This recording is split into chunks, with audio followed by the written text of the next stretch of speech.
$220 billion, 29 days, and stadiums that almost no one uses again. That is the price Qatar paid for a World Cup.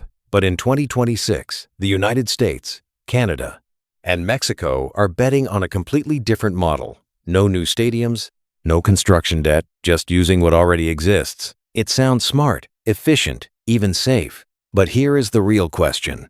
What happens when 5 to 7 million people flood into a system that was never designed for them? Because the problem is no longer the stadium. It is everything outside of it. The roads, the trains, the security, the flow of people. And if that system breaks, the cost will not be measured in concrete or steel. It will be measured in something far more fragile, the reputation of an entire continent. $220 billion for just 29 days. That is how the world has been running the World Cup for the past 30 years. Build everything from scratch. Spend first, worry later, and hope the word legacy somehow justifies the cost, but most of the time, that legacy never shows up. Stadiums sit empty, entire districts lose purpose, and maintenance costs quietly drain money for decades. This is not just inefficient. It is a system that burns cash on a global scale. And almost every host has fallen into the same trap, the same promise, the same outcome. But in 2026, North America is stepping in with a completely different playbook. No new stadiums, zero. No massive construction debt, no billion-dollar bets on buildings that may never be used again. Instead, they are relying on what already exists. NFL venues, MLS stadiums, infrastructure that was never designed for a World Cup, but is now expected to carry the largest tournament in history. On paper, it looks like a smarter system. Leaner, faster, less risky. But here is the tension. Because the real question is not whether they saved money on construction. The real question is whether you can truly eliminate cost. Or if you are just moving it somewhere else, somewhere less visible, and potentially far more dangerous once the world actually arrives. The World Cup is not just about soccer. It is a massive operational system controlled by FIFA, and every host country must follow a strict checklist. Stadiums must meet capacity requirements. Fields must be natural grass. Broadcast infrastructure must handle global audiences. Security must operate at a national level, and transportation must move hundreds of thousands of people every single day. For most countries, that checklist leads to one unavoidable outcome. Build everything from the ground up. New stadiums, new transit links, new districts. Brazil spent between $11 and $15 billion preparing for 2014. Qatar went even further, with 7 brand new stadiums in a country that barely had a domestic football ecosystem. And here is where the system starts to break. Because the revenue generated during the tournament never fully offsets the cost of building it, the event lasts weeks, but the debt lasts decades. And once the fans leave, the demand disappears, leaving behind infrastructure that no longer has a purpose. This is not just a sports issue. It is an economic pattern. Governments commit massive capital into assets that do not produce long-term returns, and taxpayers often carry that burden long after the final match ends. This is why Americans should pay attention, because this is how billions can quietly move through public systems with very little accountability. And in 2026, instead of repeating that cycle, North America is attempting something different. A system designed not around construction, but around adaptation. And that shift changes everything. Studies have revealed an uncomfortable truth about the World Cup model. Most tournaments do not generate a positive return on investment. Countries spend billions of dollars preparing for a single month, but the revenue that comes back rarely matches what was invested.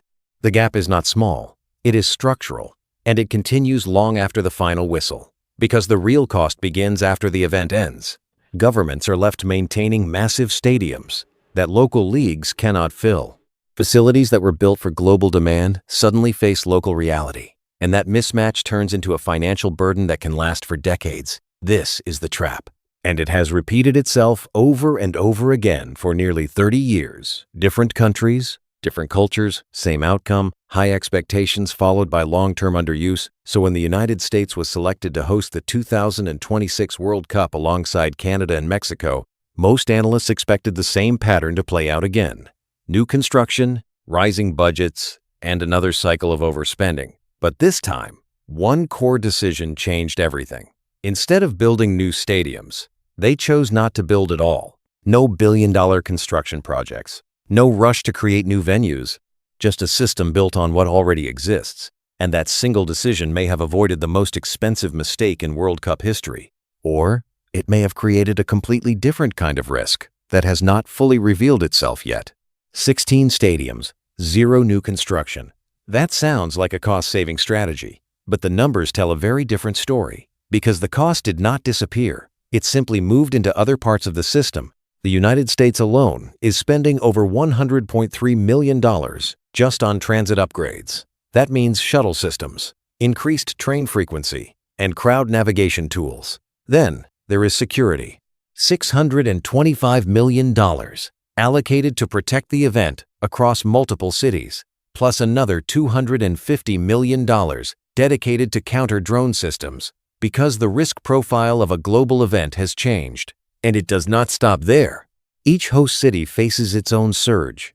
Seattle alone is expecting around 750,000 visitors during the tournament. That is nearly doubling the city population within a single week.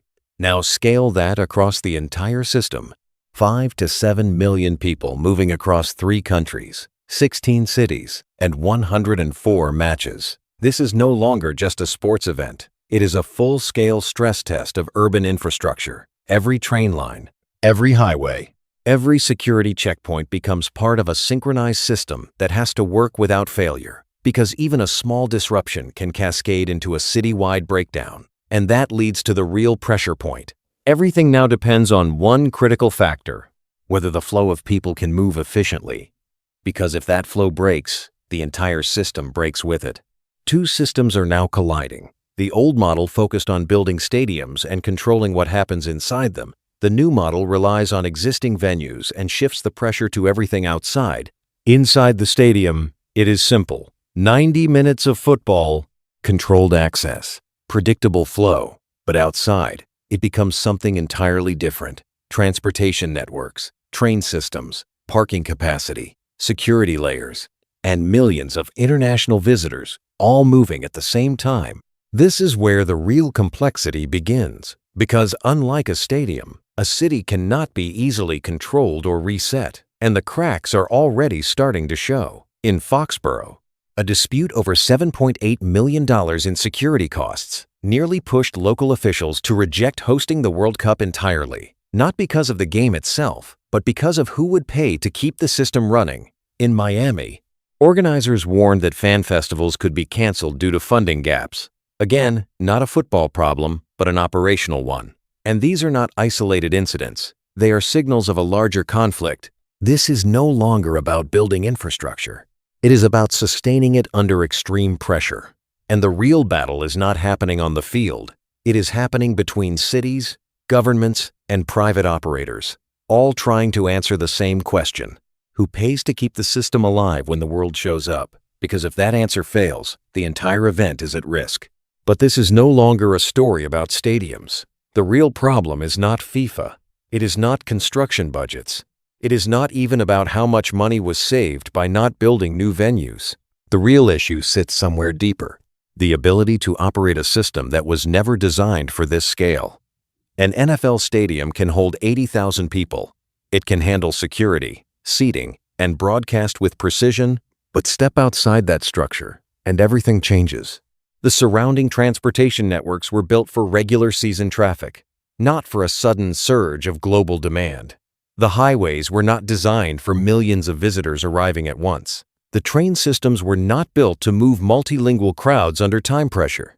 And this is where the hidden risk begins to surface, because the entire model now depends on coordination across systems that do not naturally align. If a train runs late, delays begin to stack. If shuttle systems fail, congestion spreads across the city.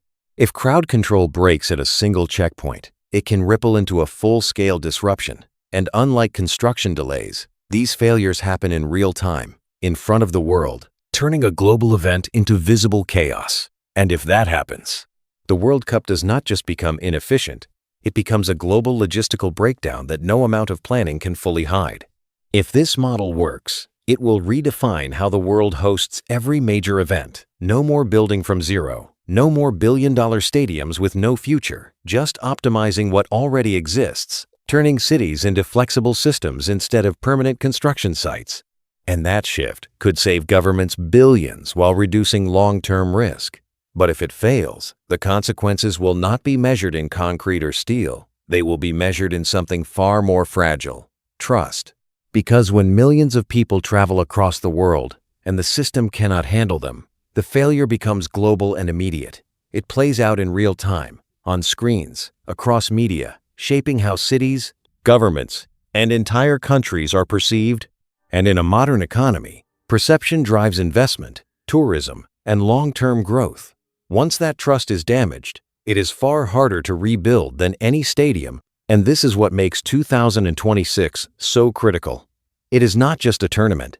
It is a proof of concept for a new kind of infrastructure strategy, one that prioritizes flow over form, systems over structures, and efficiency over scale. Because in the end, the real winners will not be the teams on the field, but the places that can control movement at scale. Because when you control the flow of people, you control the flow of money. And when money moves, power follows.